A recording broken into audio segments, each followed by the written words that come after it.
जय गुरु जी, शुक्राना गुरु जी। नमस्कार दोस्तों, एक बार फिर आपका अपना प्रिय आरजे आदि आदि कश्यप मुंबई से मानुस और आपके लिए लेकर आया है आपका अपना मनपसंद program positive karma. Episode number है 392, 4 जून और शुक्रवार का दिन।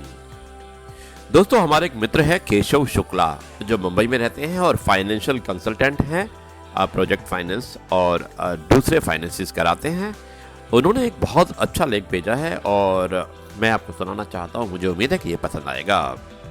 वो लिखते हैं कि आप अकेले बोल तो सकते हैं पर बातचीत नहीं कर सकते। आप अकेले आनंदित तो हो सकते हैं पर उत्सव नहीं मना सकते। और आप अकेले मुस्कुरा तो सकते हैं पर हर्षोल्लास नहीं कर सकते। हम सब एक दूसरे के सिवा कुछ भी नहीं हैं। यही रिश्तों की खूबसूरती है। कितना अच्छा लिखा है दोस्तों। अब वो कहना चाहते हैं कि अकेले आप कुछ भी नहीं कर सकते हैं। आपको रिश्तों की महत्वता को समझना चाहिए और अगर आप रिश्ते बनाते हैं, एक दूसरे से मिलजुल कर रहते हैं, तो ये रिश्ता बहुत ही खूबसूरती से आपको आगे बढ़ा सकता है और आपको हमेशा खुश रख सकता है। केशव शुक्ला जी, बहुत बहुत शुक्रिया इस लेख को भेजने के लिए। दोस्तों, आरजे आदि आदि कश्यप मुंबई चा मानुस। दोस्तों, व्यक्ति जब कार्य करता है तो एक समय ऐसा आता है कि उसे रिटायर होना पड़ता है। आज का जो स्पेशल आरजे आदि विशेष है, कुछ अलग हो जाए, इसमें मैं आपको एक रिटायर्ड लाइफ के बारे में बताना चाहता हूँ। एक सैटायर है, एक व्यंग्य है, जो हमारे बहुत बहुत बहुत ही क्लोज फ्रेंड हैं, जिनका नाम मिस्टर महाजन है। और महाजन जी दिल्ली में रहते हैं और मैं आपको बताना चाहता हूँ कि वो भी करीब 75 साल से ज़्यादा हो गए हैं। रोज़ हमारा कार्यक्रम सुनते हैं, उसके ऊपर कमेंट्स करते हैं और उसके अलावा अपनी राय को भी भेजते हैं। उन्होंने ये लेख आज मुझे भेजा है, जो रिटायर्ड लाइफ है उसके बारे में वो चाहते हैं कि मैं आप सबको बताऊं। एक बहुत अच्छा व्यंग्य है और एक सच्चाई है जिससे वो अवगत कराना चाहते हैं। धन्यवाद मिस्टर महाजन, आपको ये लेख भेजने के लिए। और अब मैं इस लेख को शुरुआत करता हूँ। हमारा जो शीर्षक है आरजे आदि विशेष, कुछ अलग हो जाए, और इसका जो आज का टॉपिक है वो है रिटायर्ड लाइफ। रिटायर्ड आदमी को सब फालतू समझते हैं। ये छोटी छोटी बातों में बार बार बमकते हैं। बात करो तो अपनी ही हाँकते हैं। मैंने ये किया, वो किया, यही फांकते हैं। पत्नी कहती है, दिन भर कुर्सी तोड़ते हो, मोबाइल में आंखें फोड़ते हो, जाओ बाजार से कुछ सामान ही ले आओ। पत्नी कहती है, दिन भर कुर्सी तोड़ते हो, मोबाइल में आंखें फोड़ते हो, जाओ बाजार से कुछ सामान ही ले आओ। बहू कहती है, मुन्ना रो रहा है, उसे घुमाने ले जाओ। चाय बनाने में भी वह शर्त लगाती है, मुन्ना को घुमा लाऊं तब चाय पिलाती है। रिटायर क्या हुआ? रिटायर क्या हुआ? जैसे मेरी सरकार ही गिर गई। 7 जन्मों की साथी पत्नी भी रूलिंग पार्टी से मिल गई। टीवी देखता हूं तो बच्चे रिमोट छीन लेते हैं।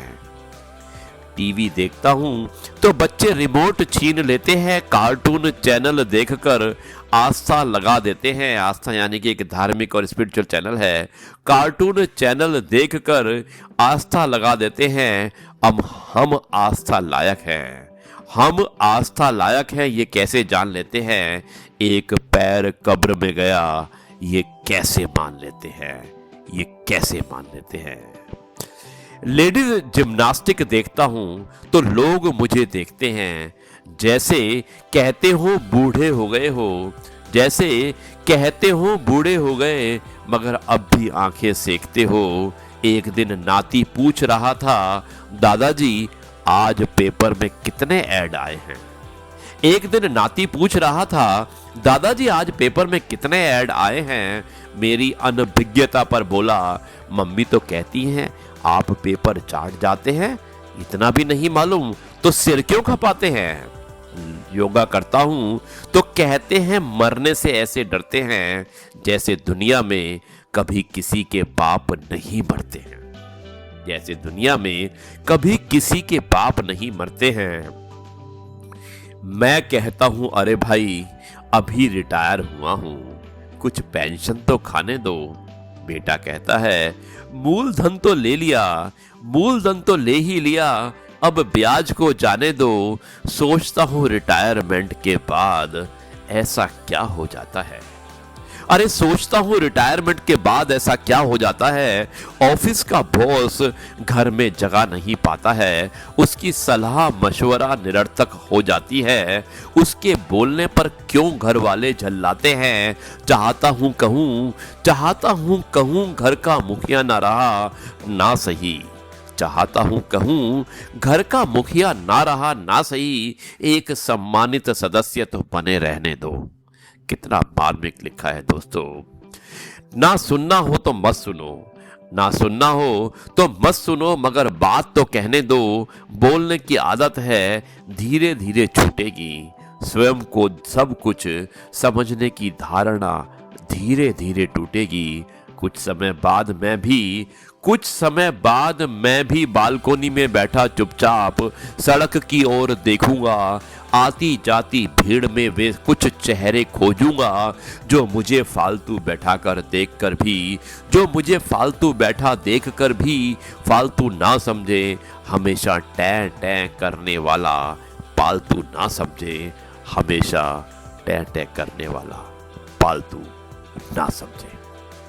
दोस्तों, सेवा निवृत्त आदरणीयों को समर्पित और होने वाले महानुभावों को पूर्व सूचना दी जा रही है, ये एक मैसेज के माध्यम से कि रिटायरमेंट के बाद इंसान की लाइफ क्या हो जाती है, ये हमें बताना चाहते हैं हमारे दोस्त मिस्टर महाजन जो दिल्ली में रहते हैं।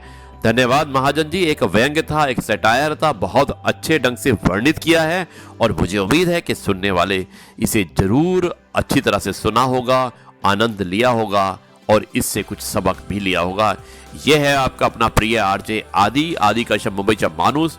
अब मैं इस कार्यक्रम को यहीं पर समाप्त करता हूँ। कल आपसे एक बार फिर मुलाकात होगी एक नई कहानी, नए किस्से और नई बातों के साथ। तब तक के लिए कहता हूँ नमस्कार, जय हिंद, वंदे मातरम, भारत माता की जय, जय जवान जय किसान, जय गुरु जी, जय गुरु जी, जय गुरु जी, शुक्राना।